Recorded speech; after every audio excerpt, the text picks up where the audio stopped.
Kung titignan po natin ang pinaka-imposible sabi ko yung mawasak at bumaksak ang wall of Jericho. Iikutan mo lamang. Kahit na siguro ganitong simpleng bahay, iikutan mo lang kung dito magiging bahay.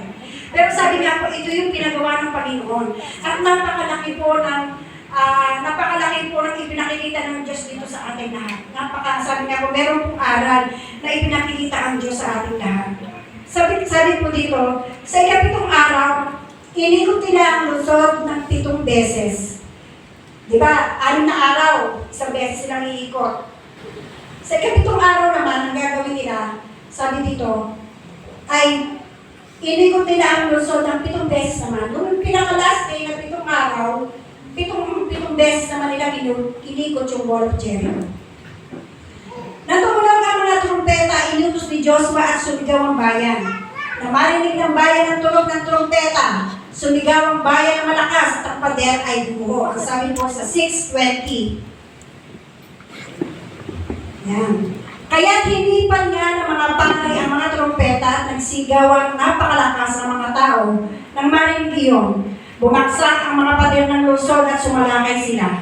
Nakapasok sila ng walang sagabal at nasakop nila ang lungsod. Yan ang ginawa po ng ating Panginoon. Sabi nga po dito, ang pader na hindi kaya gibain ng tao ay bumagsak sa isang sandali. Hindi dahil sa lakas ng Israel, kundi dahil sa kapangyarihan ng Diyos. Ang labanan ay napagdesisyonan bago pa bumagsak ang pader. Sabi nga po dito, ang tagumpay sa Jericho ay hindi nagsimula sa pagbagsak ng pader, kundi sa bawat hakbang ng tahimik na pagsunod. Sa araw-araw na paglalakad na tila walang nangyayari, ang Diyos ay kumikilos na dito. Kung titignan po natin, sabi nga, doon pa lamang sa ginawa ng mga Israel, sabi nga po, ang Diyos ay kumikilos na. Sabi nga, yung kanilang pagkilos ng tahimik na sila ay lumiligid sa wall of Jericho ng paikot. Sabi nga, sa isang araw, umiikot sila hanggang sa ikapitong araw, 7 beses nitong inikot. At doon, sabi nga po, nawasak ang wall of Jericho. Sabi nga po dito, ang tagumpay sa Jericho ay hindi nagsimula sa pagbagsak ng pader, kundi sa bawat hakbang ng tahimik na pagsunod. Sa araw-araw na paglalakad na tila walang nangyayari. Titingnan natin, minsan ganyan po sa buhay natin. Minsan akala natin yung ating mga panalangin walang nangyayari.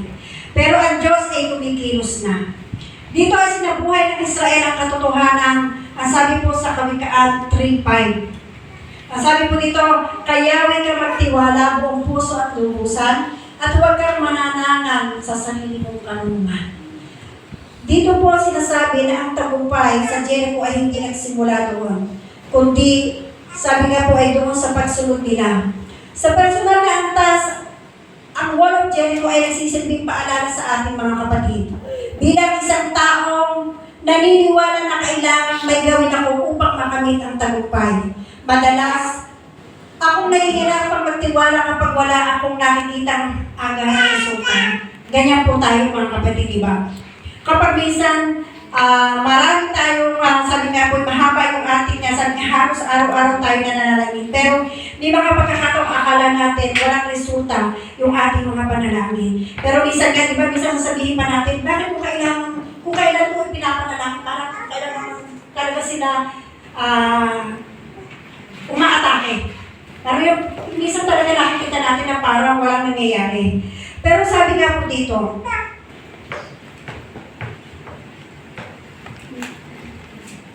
sanay akong kumilos magplano at umasa sa sariling kakayanan. Ganun naman tayo mga kapatid, di ba?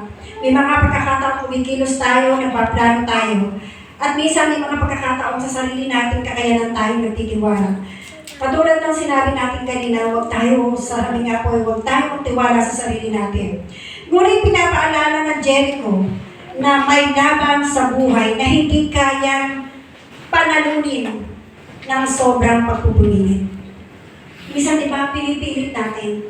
Pero ipinapaalala nito na, sabi nga po, kahit anong pilit natin, kung hindi kalooban ng Diyos, hindi po mangyayari. Pero sabi dito, may mga pader na mas lalo-lalong tumitibay kapag pilit nating binubuwag sa sarili nating paraan.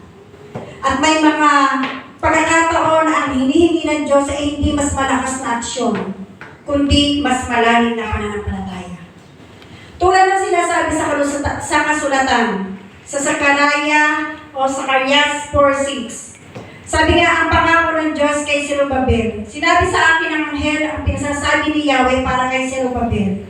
Pinapasabi ni Yahweh ng mga pangyarihan sa lahat.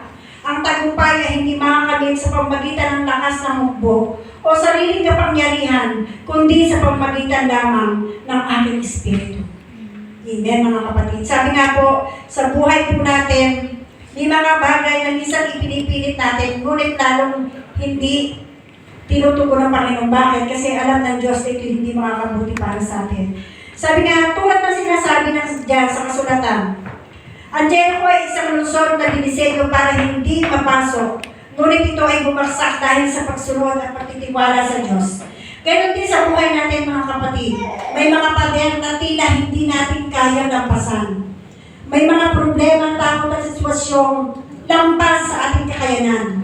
Ngunit ang kwento ng Jericho ay nagtuturo na ang Diyos ay dakila kaysa anumang pader na ating hinaharap.